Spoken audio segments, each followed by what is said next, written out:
بسم اللہ الرحمن الرحیم الحمد للہ وحدہ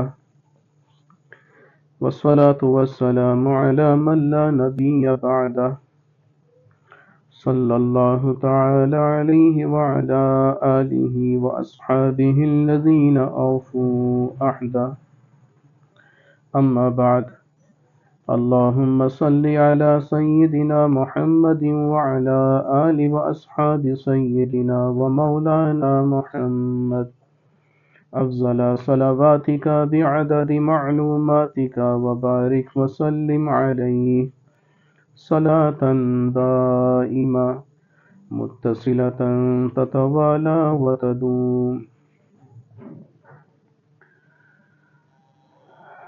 اللہ تبارک و تعالی نے سورۃ الانعام میں ارشاد فرمایا والشمس والقمر حسبانا، کہ اللہ تبارک و تعالی نے سورج کو پیدا کیا، چاند کو پیدا کیا، اور یہ دونوں چیزیں یہ حسبانا حساب کرنے کے لیے ہیں۔ اور حساب کرنے سے مراد کہ اس سے انسان تاریخوں کا حساب لگاتا ہے۔ سورج کی تاریخ ہو تو اس کو ہم شمسی تاریخ کہتے ہیں، اور چاند کی تاریخ ہو تو اس کو قمری تاریخ کہا جاتا ہے۔ تو شمسی تاریخ ہو یا قمری تاریخ، ان دونوں کا خالق کون ہے؟ اللہ تبارک و تعالی۔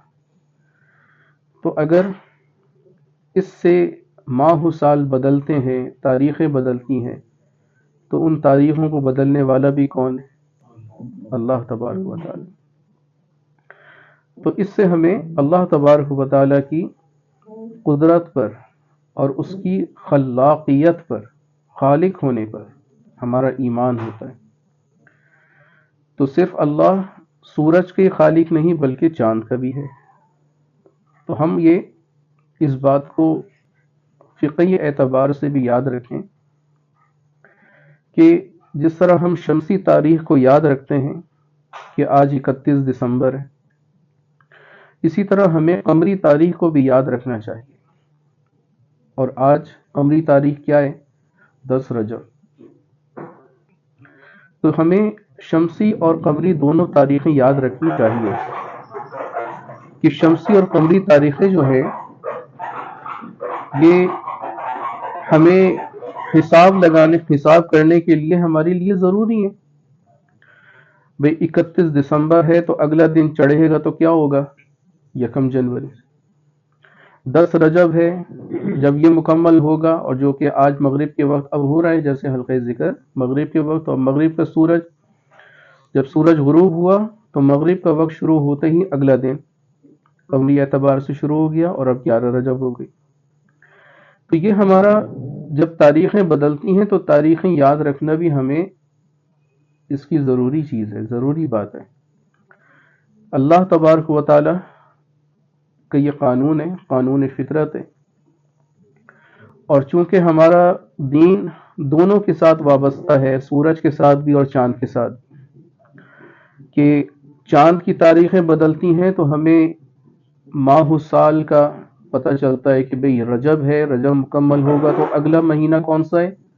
شعبان کا۔ شعبان کا مہینہ مکمل ہوگا تو اگلا مہینہ رمضان کا، رمضان کا مکمل ہوگا تو شوال کا۔ تو اس طرح ماہ و سال جس طرح بدلتے ہیں، تو اسی طرح قمری تاریخ اس کا یاد رکھنا یہ بھی ہمارے دین کا حصہ ہے۔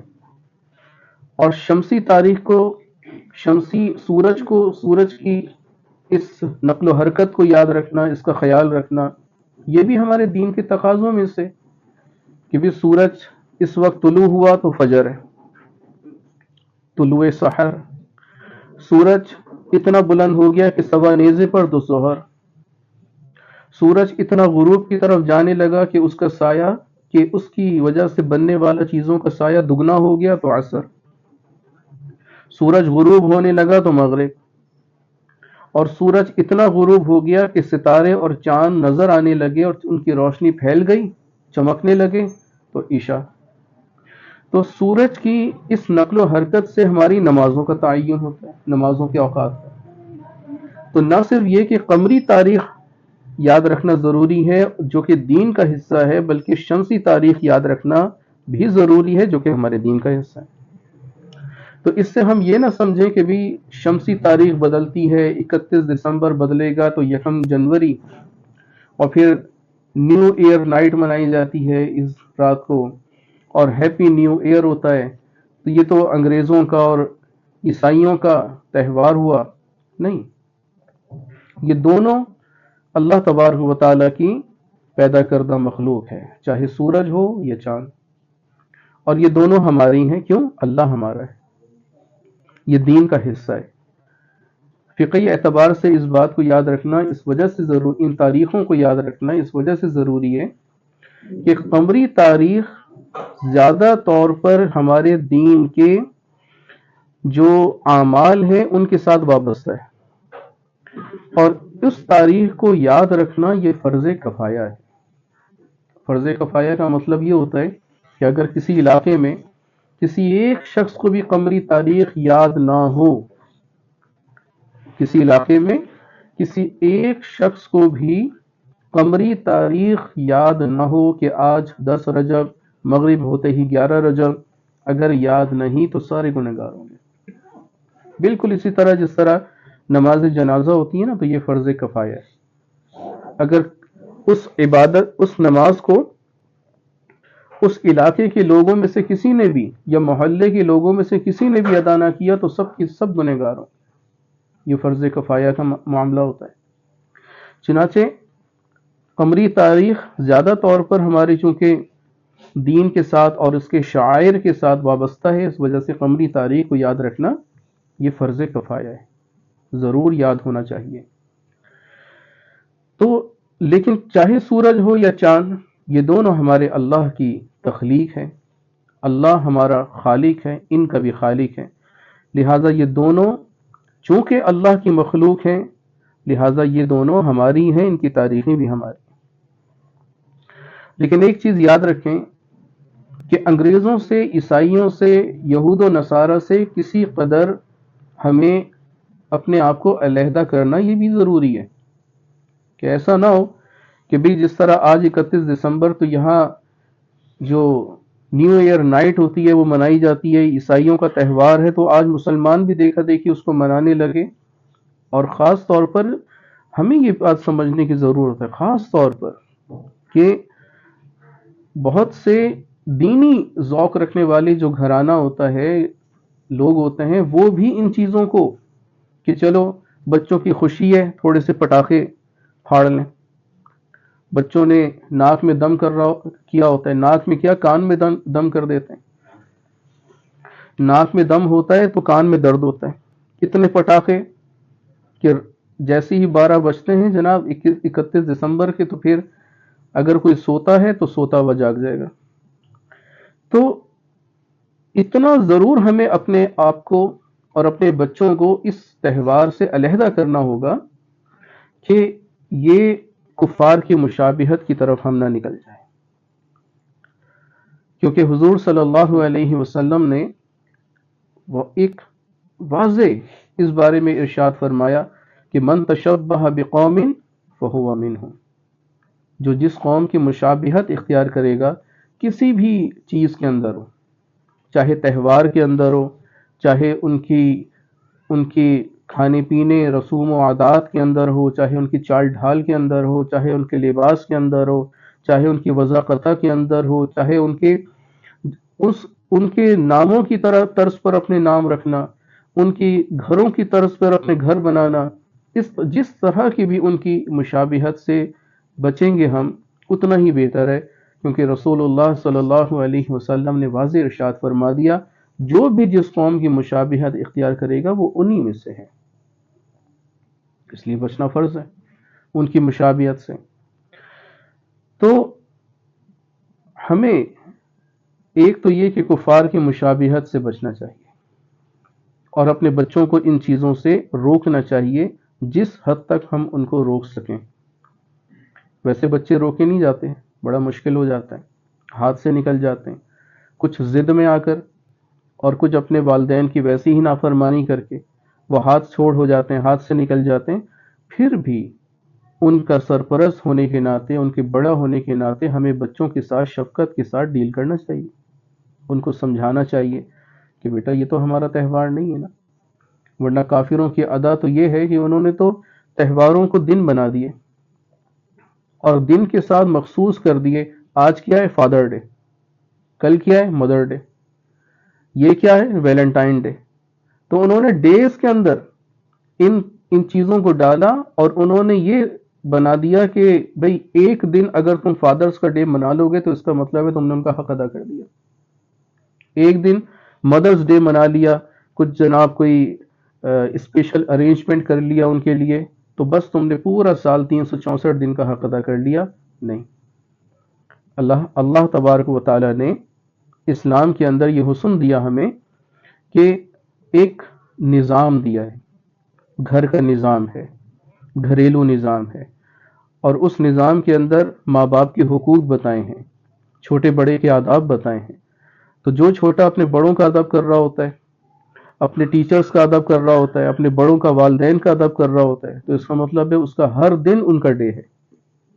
ہمارا اسلام تو یہ کہتا ہے کہ ہر دن تمہارا فادر ڈے، ہر دن تمہارا مدر ڈے، ہر دن تمہارا ٹیچرز ڈے۔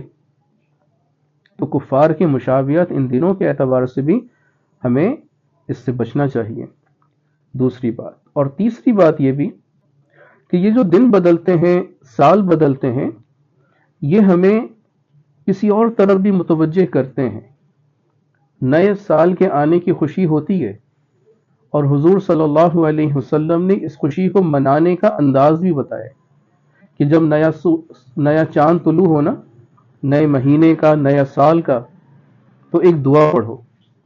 حضور علیہ السلام نے دعا سکھائی، اللہم ادخلہ علینا بالامن والایمان والسلامت والاسلام ربی وربک اللہ۔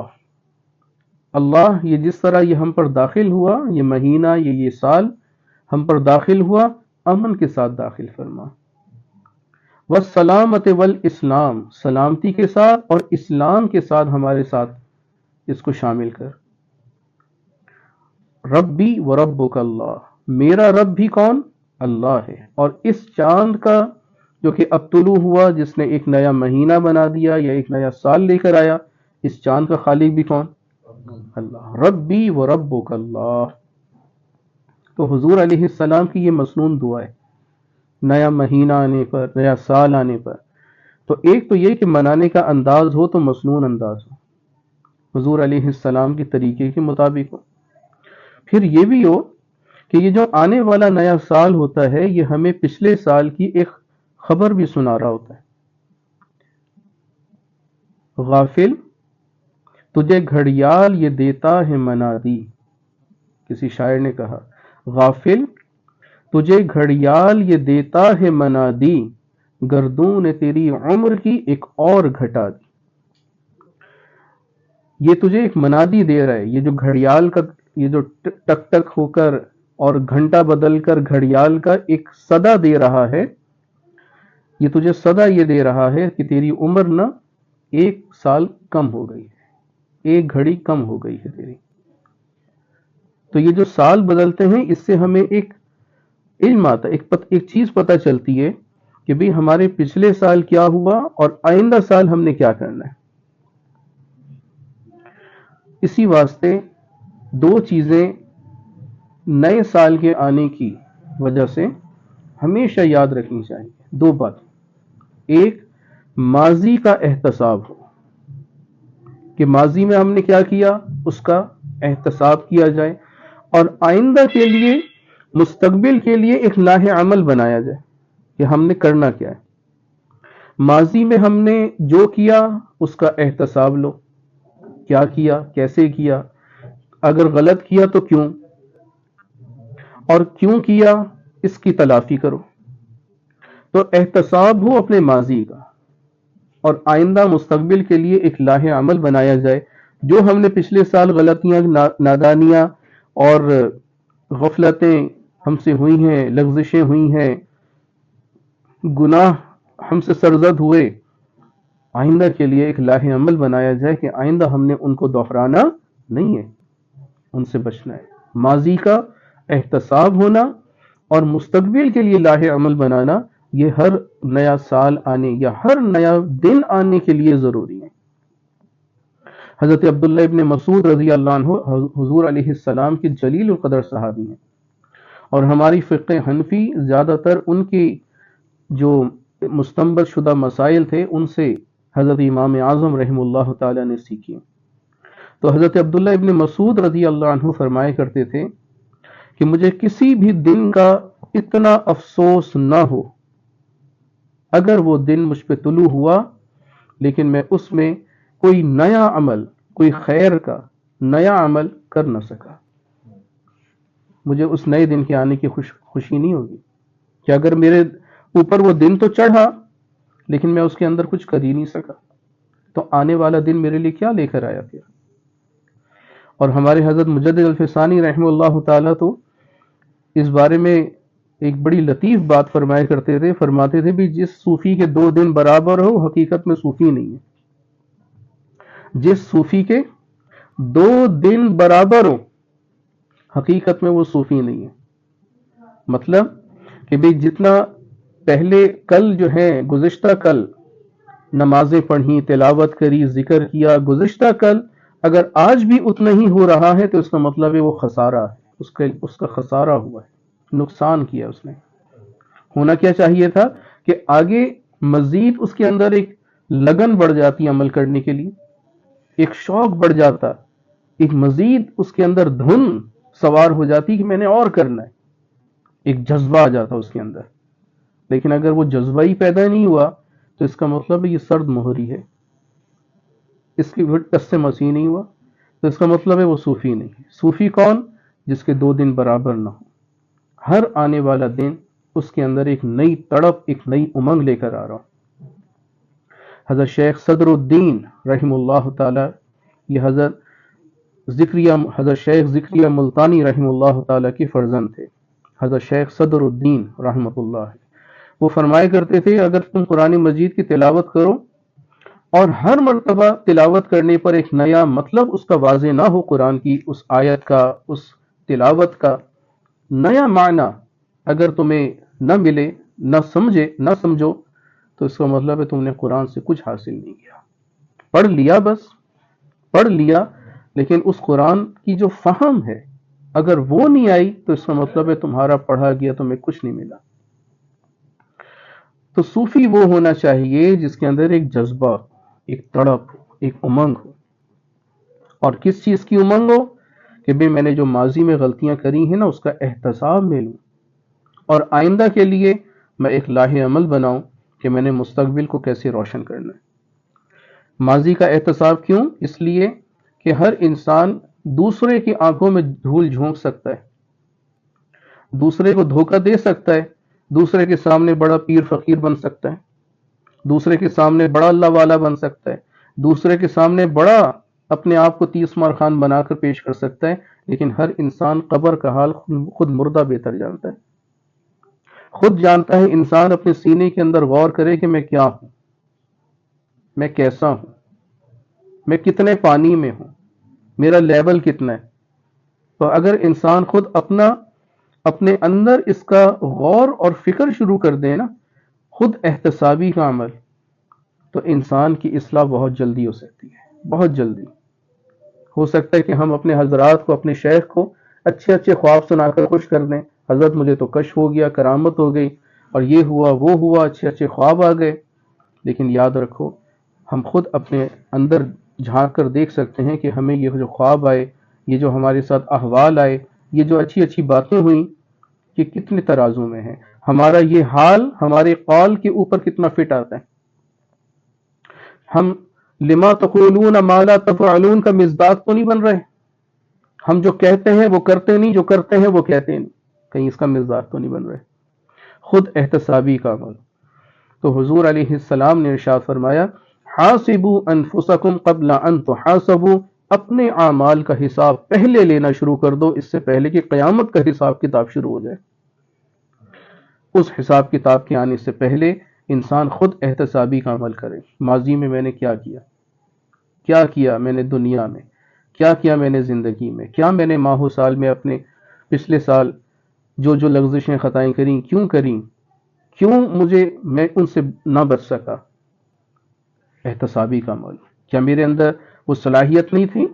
کیا میں نیکیاں نہیں کر سکتا تھا؟ کہ گناہوں سے بچ نہیں سکتا تھا؟ احتساب ہو اپنا.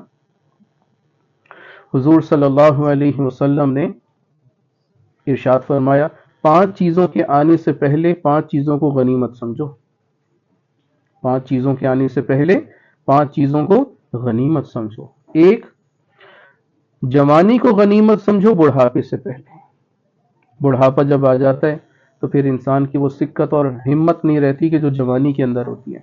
جوانی کے اندر سجدے بھی زمین پر ہوتے ہیں، جوانی کے اندر رکوع اور سجود کھڑے بیٹھے اٹھے حالت میں صحیح طرح سے ادا ہو رہے ہوتے ہیں. لیکن بڑھاپا جیسے آنے لگتے ہیں تو پھر ہڈیوں سے کڑاکے، جب کڑاکے نکلتے تو پھر بیٹھا نہیں جاتا، اٹھا نہیں جاتا، بیٹھ جائیں تو اٹھا نہیں جاتا، اٹھے ہوں تو بیٹھا نہیں جاتا. تو بڑھاپے کے آنے سے پہلے اپنی جوانی کو غنیمت سمجھو. دوسرا، حضور علیہ السلام نے فرمایا کہ صحت کو بیماری کے آنے سے پہلے غنیمت سمجھو. انسان بیمار ہو جاتا ہے تو پھر بڑا مشکل ہوتا ہے اعمال کرنا، لہذا صحت کے اوقات کو، صحت کے لمحات کو غنیمت سمجھو. تیسرا، حضور علیہ السلام نے فرمایا کہ جو فرصت کے لمحات ہیں انہیں مصروفیت کے اوقات کے آنے سے پہلے غنیمت بنا لو. کہ بھئی یہ جو فرصت کے لمحات ہوتے ہیں نا، یہ فارغ البال ہوتے ہیں. تو فارغ البال ہوں، فراغت ہو، تو اس حالت کو غنیمت سمجھو اپنی مصروفیت کے لمحات کے آنے سے پہلے. کہیں ایسا نہ ہو کہ وہ کام جس پہ تم مصروف ہو گئے وہ تمہیں اس مصروفیت کی اندر اتنا تمہیں مشغول کر دے کہ پھر تمہیں نمازوں کا بھی پتہ نہ چلے. اور ایسا ہی ہوتا ہے، ہم اتنا مصروف ہو جاتے ہیں بعض کاموں کے اندر کہ ہمیں اذان کی آواز بھی نہیں آتی ہے کہ نہیں. مؤذن اذان دے رہا ہوتا ہے، ہم اپنے کاموں میں لگے ہوتے ہیں، موبائل میں، کمپیوٹر میں، کتابوں میں لگے ہوتے ہیں. بعد میں ہم ٹائم دیکھتے ہیں کہ اوہ یہ تو نماز کا ٹائم ہو گیا. ہم دوسروں سے پوچھنے لگتے ہیں اذان ہو گئی؟ ارے تیرے سر پہ لاؤڈ اسپیکر لگا تھا، تجھے اس کی آواز نہیں آئی؟ اب تو لوگوں سے پوچھتا پھر رہا ہے کہ اذان ہو گئی. تو مصروفیت کے لمحات میں اتنا مصروف نہ ہو جاؤ کہ پھر تمہیں فارغ البال نہ ہو سکو. بعض لوگ تو فارغ البال کیا فارغ البال ہو جاتے ہیں، بالوں سے فارغ ہو جاتے ہیں، عمر ڈھل جاتی ہے لیکن اس کے باوجود ان کو کوئی بھی فکر نہیں ہوتی. 3 چیزیں ہو گئی. چوتھی چیز آپ نے فرمائی کہ اپنی زندگی کو موت سے پہلے غنیمت سمجھو. کہ اللہ نے جو زندگی عطا کی ہے اس کو اچھے اچھے کاموں میں بسر کرو، اس کے لمحات کو غنیمت سمجھو قبل اس کے کہ موت آ جائے. کیونکہ جب موت آ جاتی ہے اذا جاء اجلها فلا يستأخرون الساعة، اللہ فرماتے کہ جب اجل آ جاتا ہے، وقت اجل، تو پھر کسی کو بھی ایک لمحے کی مہلت نہیں ملتی.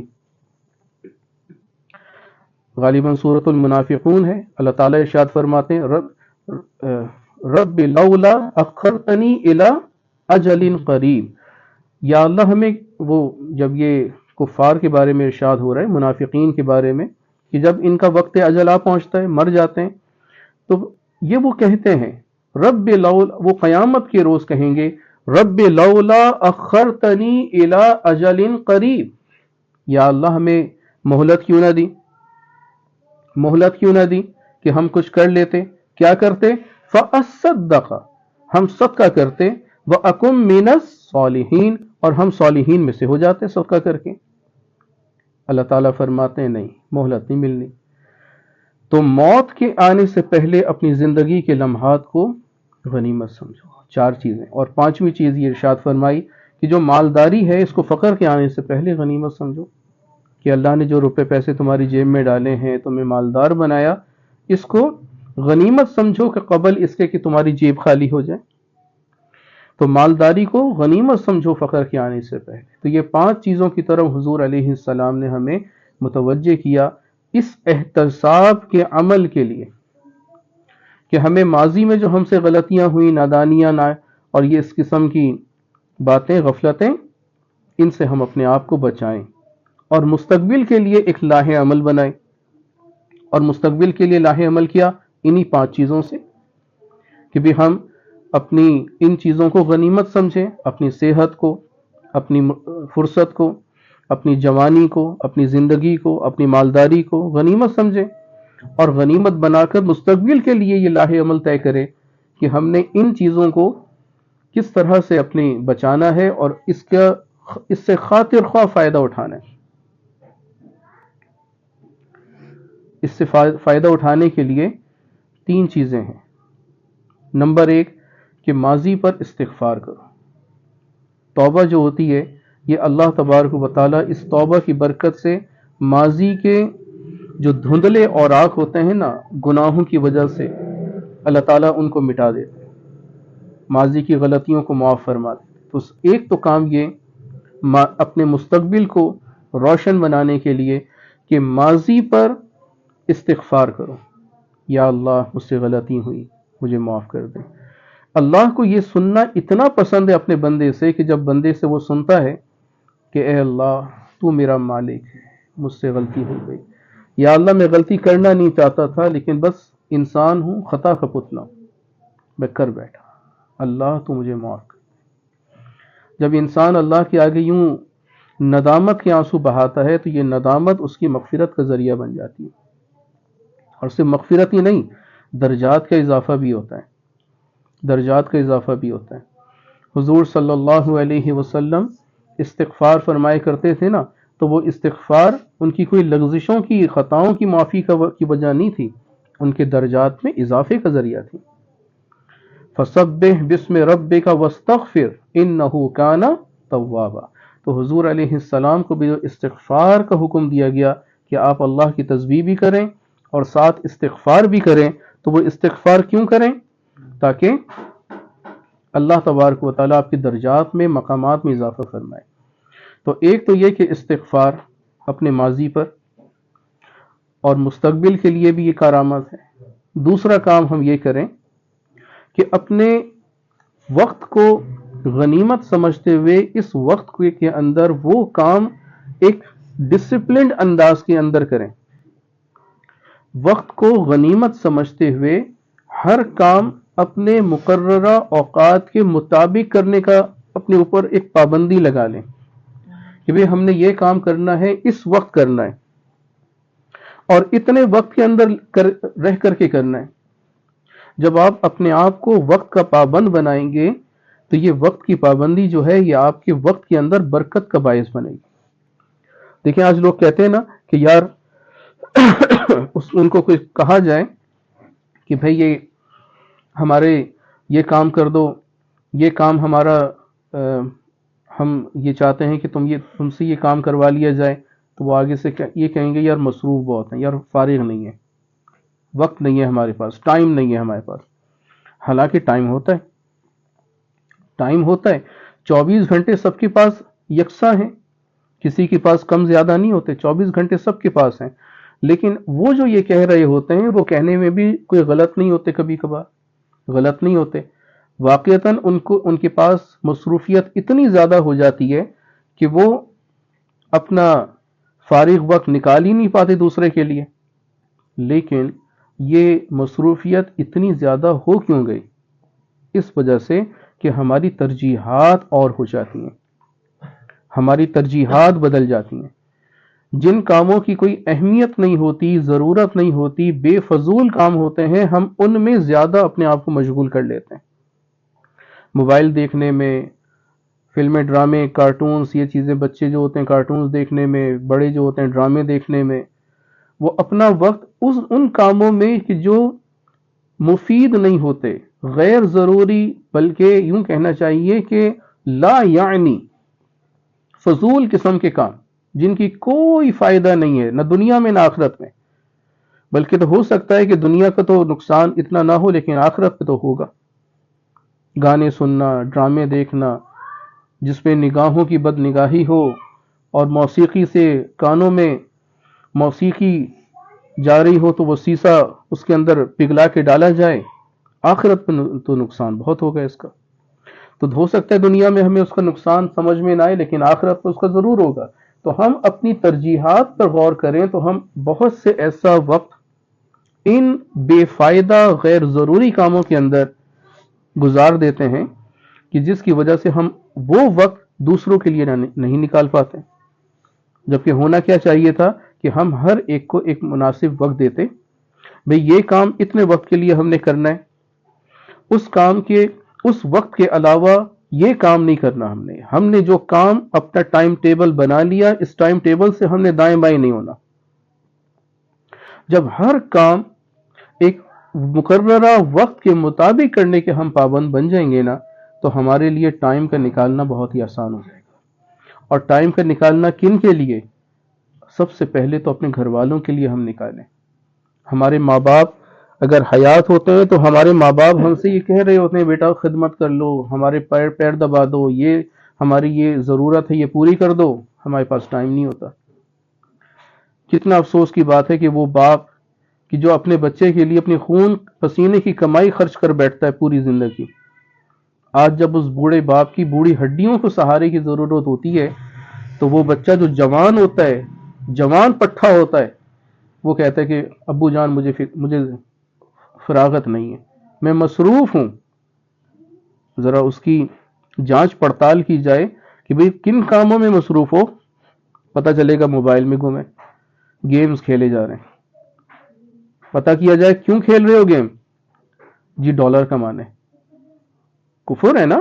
کفر نے ایسا لالچ دے دیا ہماری نوجوان نسل کو، تو دور کی بات بچوں کو، کہ چھوٹے چھوٹے بچے موبائل یوز کر کے گیمز کھیل کر ڈالر کما رہے ہیں. نہ جانے کیسے کیسے گیمز بنا لیے. تو ہم اپنے وقت کو غنیمت سمجھیں اور وقت کو اپنے غنیمت جانتے ہوئے ہر کام کا ایک شیڈیول بنائیں، ایک اسکیجول بنائیں، ٹائم ٹیبل بنائیں، اور اس کام کو اس ٹائم کے اندر کرنے کا عادی اپنے آپ کو بنائیں. وقت کا خیال رکھیں، ہر کام کے لیے وقت کا خیال رکھیں، اس لیے کہ یہ وقت بھی ایک بڑی نعمت ہے. اگر یہ وقت چلا گیا تو پھر ہاتھ نہیں آتا. یہ وقت اگر چلا جائے تو پھر ہاتھ نہیں آتا. دیکھیں جاتا ہوا سال ہے، تو اس جاتے ہوئے سال نے ہم سے کتنے اللہ والے لے کر چلا گیا، کتنے اللہ والے ہم سے لے کر جا رہے. پہلے خبر آئی، ہم بیٹھے میں ایک جلسے میں خبر آئی کہ حضرت مولانا عبد الرحیم صاحب چکوال والے، ان کا وصال ہو گیا. اگلے دن خبر آتی ہے کہ جھنگ میں حضرت مولانا پیر ذوالفقار صاحب کا انتقال ہو گیا. اب چند دن پہلے کی بات کہ کربوغا شریف میں حضرت مفتی مختار الدین شاہ صاحب کا انتقال ہو گیا. کیسے کیسے اللہ والے ہم سے جا رہے ہیں. یہ بھی ایک قیامت کے قرب کی علامت ہے کہ حضور علیہ السلام نے فرمایا تھا کہ نیک لوگ اٹھتے چلے جائیں گے اور ان کی جگہ پر باقی جو لوگ رہ جائیں گے وہ ایسے جیسے جو یا ردی کھجور کا چھلکا، کہ پھونک مارو تو اڑ جائے، اور اس جو کے چھلکے کا یا ردی کھجور کے چھلکے کا کوئی بھی فائدہ نہ. اللہ کو ان کی کوئی قدر نہیں ہوگی کہ جو باقی رہ گئے. اور یاد رکھیں کہ قیامت نے آنا ہے تو اشر الناس پر آنا ہے، افضل الناس میں نہیں آنا. جو سب سے زیادہ شریر ہوں گے ان پر قیامت نے آنا ہے. تو اس کا مطلب ہے ہم سب شریر ہیں. جو ہم پر قیامت کی قرب ہمارے اوپر قیامت کی قرب آ رہی ہیں، ان کی علامات آ رہی ہیں. تو جو افضل ہیں، جو اچھے لوگ ہیں، وہ تو جا رہے ہیں. تو ہمیں کیا کرنا چاہیے؟ ہمیں ان لوگوں کی قدر کرنی چاہیے جو آج ہمارے پاس میسر ہیں. آج ہمارے مشائخ، ہمارے پاس جو علماء صلحاء ہیں، ان کی قدر کریں، ان کا خیال رکھیں، ان کی قدر کریں، ان کے پاس اپنے وقت کو بتائیں، ان کا لحاظ رکھیں، خیال رکھیں، ان کے آداب رکھیں، ان کے ساتھ جوڑ بنائیں اپنا. یہ وقت کی صحیح بہترین قدر و قیمت ہے. 2 کام. اور تیسرا کام، ایک استغفار اور دوسرا وقت کی قدر کرنا. اور تیسرا کام ہم یہ کریں کہ ذکر اللہ کریں. ذکر اللہ کا جو ذکر ہے، یہ اللہ تبارک و تعالی مستقبل کے لاہ عمل کو طے کرنے کے لیے بڑی حکمت عطا فرماتا ہے. یہ جو ذکر ہے نا، یہ ذکر یہ معمولی چیز نہیں ہے. اللہ تبارک و تعالی آئندہ کے لیے انسان کو کیا کرنا ہے اس کی ایک سمجھ بوجھ، صلاحیت، ایک قابلیت لیاقت، ایک ہمت، ایک جوش، جذبہ یہ اس کے اندر پیدا کرتے ہیں۔ یہ اللہ کا ذکر کی تاثیر ہے، اور یہ ذکر کی تاثیر ہر دور میں اللہ نے دکھائی، ہر دور کے اندر دکھائی ہے۔ حضرت خالد ابن ولید رضی اللہ عنہ، جنگ یرموک کا واقعہ ہے، آپ پڑھتے چلے جا رہے ہیں اور پتہ چل رہا ہے کہ فلاں صحابی شہید، فلاں صحابی شہید ہوتے جا رہے ہیں۔ تو حضرت خالد ابن ولید رضی اللہ عنہ ہاتھ میں تلوار لیے آگے بڑھتے جا رہے ہیں، اور اس دن آپ کے ہاتھوں سے 9 تلواریں ٹوٹی، پورا دن لگے رہے جہاد میں، آخری لمحات تھے، اور ایسا لگتا تھا کہ روم جو ہے وہ قابو پا لے گا، غالب ہو جائے گا۔ تو حضرت خالد ابن ولید رضی اللہ عنہ نے اس وقت جب کفر غلبہ کر رہا تھا اور مسلمان پسپائی پر تھے، تو آپ نے نعرہ لگایا اللہ اکبر کا۔ لوگ کہتے ہیں، روایت میں آتا ہے کہ اس وقت جو صحابہ موجود تھے، انہوں نے جب یہ نعرہ سنا، جو مٹتی ہوئی ان کی ایک جوش اور جذبے کی کیفیت تھی نا، وہ صحابہ کہتے ہیں کہ ایک دم آئی ہے، اور ہمیں پتہ نہیں چلا کہ یہ لہر کہاں سے آ گئی نا، بس نعرہ تکبیر کا ان کا اعلان تھا کہ ایک دم ان کی اندر ایک جوش اور ولولہ پیدا ہوا، اور پھر انہوں نے جب یکجا ہو کر کفر پر حملہ کیا، تو پھر تاریخ نے دیکھا کہ جنگ یرموک کے فاتح مسلمان بنے۔ تو میرے عزیزوں، یہ ذکر جو ہے یہ معمولی چیز نہیں ہے، یہ بڑی نعمت ہے، بہت بڑی نعمت ہے۔ جب ہلاکو چنگیز خان، اس نے بغداد کی اینٹ سے اینٹ بجا دی، تو اس کا ایک شہزادہ تھا چنگیز کا، وہ بھی کافر ہی تھا۔ وہ کہیں سے گزرتا ہوا اپنے لشکر کے ساتھ یہ دیکھتا جا رہا تھا کہ کوئی مسلمان رہ تو نہیں گیا جو بچ گیا ہو اور اس کو مارا نہ گیا۔ تو دیکھا کہ ایک مسجد ہے، اس مسجد میں ایک اللہ والے ہیں، ایک عالم ہیں مسلمان، وہ بیٹھے ہوئے ہیں، اور وہ نہیں بھاگے، باقی سب مسلمان بھاگ چکے، یہ نہیں بھاگے۔ تو شہزادے نے ان کو بلایا، بھئی آپ کیوں نہیں بھاگے، سب بھاگ چکے؟ تو انہوں نے کہا، بھائی میں اپنے گھر میں نہیں بیٹھا ہوا تھا، میں اللہ کے گھر میں بیٹھا ہوا تھا۔ اچھا، تو اب تمہیں جب سب بھاگ چکے وہ تو بچ گئے، اب تمہیں مجھ سے کون بچائے گا؟ تو روایت میں آتا ہے انہوں نے صرف اتنا کہا، مجھ کو میرا اللہ بچائے گا۔ ان کے ہاتھوں میں ہتھکڑیاں لگی ہوئی تھیں، جب ان کو شہزادے کے پاس لے کر آیا گیا تھا تو ہاتھوں میں ہتھکڑیاں باندھ کے لایا گیا تھا۔ جیسے انہوں نے یوں کہا نا، مجھ کو میرا اللہ بچائے گا، فوراً وہ ہاتھوں کی لوہے کی زنجیریں ٹوٹیں، ہتھکڑیاں، اور اس شہزادے کے دل پر ایک اثر ہوا کہ یہ اللہ کے نام کے اندر یہ تاثیر کہ ہاتھوں کی ہتھکڑیاں ٹوٹ گئیں، یہ ہے اللہ کے ذکر کی تاثیر۔ بعد میں وہ شہزادہ مسلمان ہوا، اور وہی شہزادہ پھر اس کی نسل میں امیر تیمور بنا۔ امیر تیمور آیا، اور امیر تیمور کی نسل میں پھر بابر، اور پھر ہمایوں، اور پھر اکبر، جہانگیر، اور پھر شاہ جہاں اور اورنگزیب عالمگیر، یہ مغلیہ سلطنت آئی۔ یہ مغلیہ سلطنت وہاں سے آ رہی ہے چلتی ہوئی۔ تو پھر اورنگزیب، یہ سارے مغلیہ جو بادشاہ تھے، یہ وہ لوگ تھے کہ جو اللہ والوں کے ساتھ اپنے آپ کو تعلق بناتے تھے، چاہے اعمال کے اندر کتنے ہی ناقص ہوں، وہ الگ بات، لیکن اللہ والوں کے ساتھ ان کا ایک تعلق بن گیا۔ اکبر کتنا ملحد انسان تھا، دین سے گیا گزرا، لیکن پھر بھی وہ حضرت شیخ سلیم چشتی رحمۃ اللہ علیہ، ایک بزرگ ہیں سلسلہ چشتیہ کے، ان سے بیعت تھا۔ جہانگیر حضرت مجدد الفسانی سے بیعت تھا، اور اس کا بیٹا شاہ جہاں، وہ حضرت خواجہ محمد معصوم سے بیعت تھا، اور ان کا بیٹا یہ اورنگزیب عالمگیر، یہ حضرت خواجہ سیف الدین کا خلیفہ ہوا۔ یہ جو سلسلہ چلا ہے مغلیہ سلطنت کا، یہ اللہ والوں کی سائے میں چلا ہے، چاہے یہ ان کے اعمال کتنے ناقص ہوں۔ تو میرے عزیزوں، اللہ کے ذکر میں بڑی تاثیر ہے، مستقبل کا لاہ عمل روشن کر دیتا ہے اگر ہم یہ 3 چیزیں، استغفار، وقت کا صحیح استعمال، اور اللہ کا ذکر، اس کو ہم خیال کے ساتھ رکھیں اور اس کو غفلت کے ساتھ نہ گزار دیں، تو آنے والا جو سال ہوتا ہے یہ ہمیں گزشتہ سال کی تلافی کرنے کا ذریعہ بن سکتا ہے۔ اللہ تعالیٰ ہمیں اس کی توفیق نصیب فرمائے، اور ہماری تمام لغزشوں کو معاف فرمائے، اور آئندہ کے سال ہمارے لیے اسلام کے لیے، مسلمانوں کے لیے اللہ عروج کا سال لے کر آئے۔ ہم نے بڑے نقصان دیکھے، غزہ کے اندر، فلسطین کے اندر، سوڈان کے اندر، کہاں کہاں جہاں دیکھتے ہیں ہم مسلمانوں کو روبہ زوال دیکھ رہے ہیں۔ تو ہم اللہ سے دعا کرتے ہیں کہ یا اللہ ہمارا یہ نیا سال اسلام اور مسلمانوں کے لیے عروج کا سال بن جائے۔ تو ہم تمام اپنی لغزشات کی معافی بھی مانگیں اپنے اللہ سے، بیت توبہ بھی کریں، توبہ طائب ہوں، اور پھر ہم اپنے اللہ کے ساتھ ایک وعدہ کر لیں کہ یا اللہ ہم تجھے اب ناراض نہیں ہونے دیں گے۔ میرے ساتھ ساتھ ان کلمات کو پڑھ لیجئے۔ اعوذ باللہ من الشیطان الرجیم، بسم اللہ الرحمن الرحیم، آمنت باللہ وملائکتہ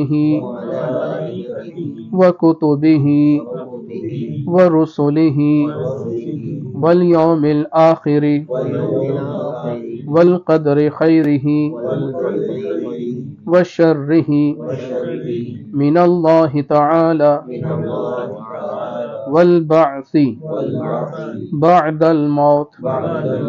آمنت باللہ کما ہوا بأسمائہ وصفاتہ وقبلت جمیع احکامہ واشہد ان لا الہ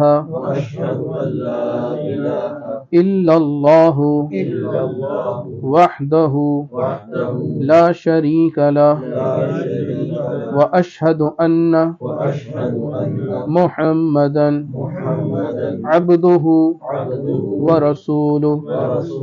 استغفر اللہ ربی من کل ذنب واتوب الیہ۔ یا اللہ میں نے ہر گناہ سے، ہر خطا سے سچی توبہ کی۔ یا اللہ میری اس توبہ کو اپنی بارگاہ میں قبول فرما۔ یا اللہ مجھے اس توبہ پر قائم فرما۔ یا اللہ میرا خاتمہ ایمان پر فرما۔ آمین۔ اللہ تعالیٰ آپ کو مبارک فرمائے۔ ان کلمات سے ساجس نے آپ کو توبہ طائب کروا دیا، سلسلہ عالیہ، نقشبندیہ، مجددیہ، علائیہ میں بیعت کی۔ اللہ سے دعا ہے کہ میرے حضرات کا فیضان آپ سب کی طرف منتقل اور منسوخ فرمائے اور ہم سب کو اپنی محبت و معرفت نصیب فرمائے۔ آمین۔ اب ہم نے اس بیعت کو، اس توبہ کو ٹوٹنے نہیں دینا، کوشش کرنی ہے کہ اللہ اس توبہ کو قائم رکھے، ٹوٹنے سے بچا لے۔ تو 5 کام ہم اگر پابندی سے کریں گے تو انشاءاللہ یہ توبہ قائم رہے گی۔ پہلا کام 5 وقت کی نماز اول وقت میں ادا کرنا۔ دوسرا کام قرآن مجید کی تلاوت کا اہتمام رکھنا۔ تیسرا کام کہ شجرہ شریف کو قرآن مجید کی تلاوت کے بعد 1 دفعہ پڑھ لینا۔ چوتھا کام 3 تسبیحات، استغفار 100 مرتبہ، درود شریف 100 مرتبہ اور کلمہ تمجید 100 مرتبہ۔ اسی ترتیب کے ساتھ یہ صبح و شام 100 مرتبہ 100 دانوں کی ایک تسبیح پڑھ لیجئے۔ اور 5واں کام اللہ کا ذکر دل سے اللہ اللہ اللہ کرنا، یہ دل کے ساتھ، اور پھر دل میں اس کہے ہوئے کو سنتے بھی رہنا۔ دل سے کہنا ذکر کہلاتا ہے اور سننا مراقبہ کہلاتا ہے۔ 30 منٹ کے لیے روزانہ اس ذکر کو آپ نے پابندی سے کرنا ہے۔ چاہیں تو آپ ایک ہی نشست میں اس 30 منٹ کو پورا کر لیں، چاہیں تو آپ اپنی سہولت کو دیکھتے ہوئے اسے تقسیم کر لیں، 5 منٹ کر کے 6 دفعہ، 10 منٹ کر کے 3 دفعہ، جیسے آسانی ہو کریں۔ 30 منٹ ضرور پابندی کے ساتھ، کہ اس ذکر کی برکت سے اللہ کی محبت دل میں آئے گی اور پھر اس محبت کی برکت سے دین پر چلنا آسان ہوگا۔ تھوڑی دیر کے لیے اللہ کے ذکر کی طرف متوجہ ہو جائیں، اپنی آنکھوں کو بند فرما لیں، اپنی گردن کو جھکا لیں، تمام تر خیالات کو دل سے نکال کر یہ خیال رکھیں کہ اللہ کا نام، اسم ذات اللہ آپ کے قلب پہ لکھا ہے، جس کی برکت سے آپ کا قلب پاک صاف ہو کر اللہ کو محبت سے پکار کر کہتا ہے اللہ اللہ اللہ اللہ اللہ۔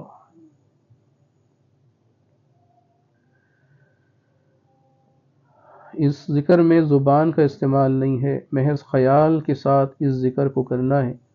خیال سے کہیں اللہ اللہ اللہ اللہ اللہ کہتے رہیں۔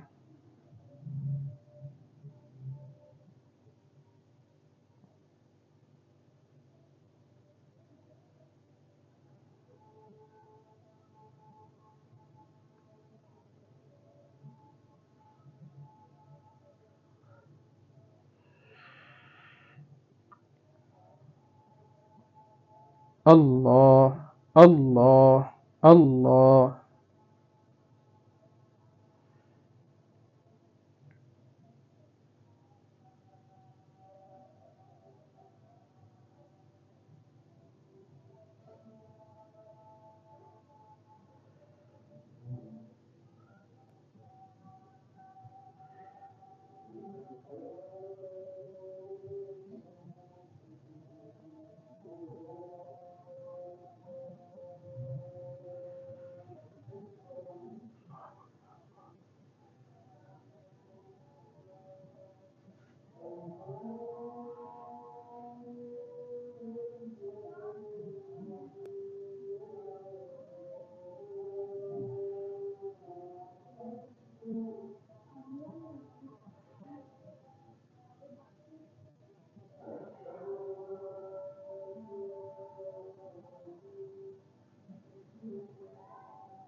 کر لے جو کرنا ہے آخر موت ہے،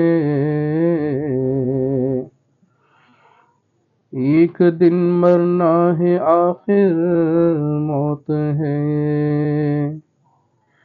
کر لے جو کرنا ہے آخر موت ہے، ایک دن مرنا ہے آخر موت ہے۔ ہو رہی ہے عمر مثل برف کم، ہو رہی ہے عمر مثل برف کم، آ رہا ہے سانس سو جائے گا تھم، آ رہا ہے سانس سو جائے گا تھم، ہر کوئی جا رہا ہے سوئے عدم، چپکے چپکے رفتہ رفتہ دم بدم، ہو رہی ہے عمر مثل برف کم، آ رہا ہے سانس سو جائے گا تھم، ہر کوئی جا رہا ہے سوئے عدم، چپکے چپکے رفتہ رفتہ دم بدم، کر لے جو کرنا ہے آخر موت ہے، ایک دن مرنا ہے آخر موت ہے،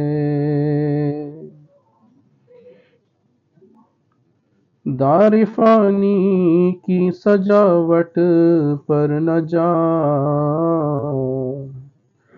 نیکیوں سے اپنا اصلی گھر سجا، دار فانی کی سجاوٹ پر نہ جا، نیکیوں سے اپنا اصلی گھر سجا، پھر وہاں بس چین کی بنسی بجا، انہو قد فاز فوزا من نجا، انہو قد فاز فوزا من نجا، کر لے جو کرنا ہے آخر موت ہے، کر لے جو کرنا ہے آخر موت ہے، ایک دن مرنا ہے آخر موت ہے، اللہ اللہ اللہ اللہ اللہ اللہ اللہ اللہ اللہ اللہ اللہ اللہ اللہ اللہ اللہ۔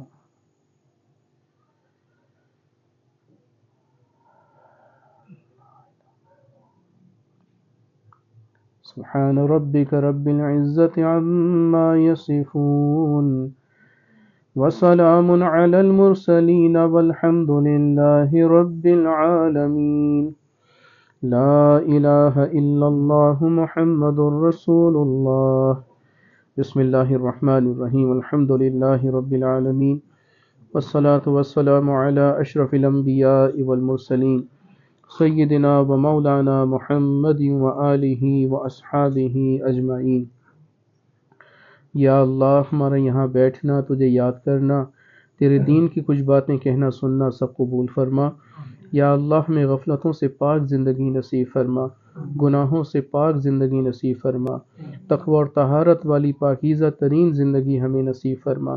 یا اللہ، ہماری آنکھوں کو بد نگاہی سے محفوظ فرما، زبانوں کو غلط بولنے سے محفوظ فرما، کانوں کو غلط سننے سے محفوظ فرما، دلوں کے غلط سوچنے اور ارادہ کرنے سے پاک فرما، سینے کو کینے سے پاک فرما، ہمیں تقوی کی اعلیٰ پوشاک عطا فرما، سر کے بالوں سے پیر کے ناخن تک اپنی اطاعت کی عزتیں نصیب فرما، معصیت کی ذلتوں سے محفوظ فرما، ہمیں ایسا بنا جیسا بننے کا حق ہے اور جیسا تو خود اپنے بندوں کو دیکھنا چاہتا ہو۔ اگر ہم خود ویسے نہ بن سکیں تو ہمارا ہاتھ پکڑ کر ہمیں ویسا بنا، ہماری مشکلوں کو آسان فرما، مصائب کو دور فرما، قرضوں کے بوجھ سے سبکدوش فرما، بیماریوں کو شفا میں تبدیل فرما، اٹکے ہوئے کاموں کو بنا دے، ہر الجھن کو سلجھا دے، جنہوں نے دعاؤں کے لیے کہا چاہا سب کی مرادوں کو پورا فرما، قسمتوں کو اچھا فرما، سب کے عقائد کی درستگی فرما، اعمال کو سنت کے سانچے میں ڈھال دے، معیشت کو سود سے پاک فرما دے، معاشرت کو خیر و بھلائی کا ذریعہ بنا دے، اخلاق و کردار کو اخلاق محمدیہ صلی اللہ علیہ وسلم کے مطابق ڈھال دے۔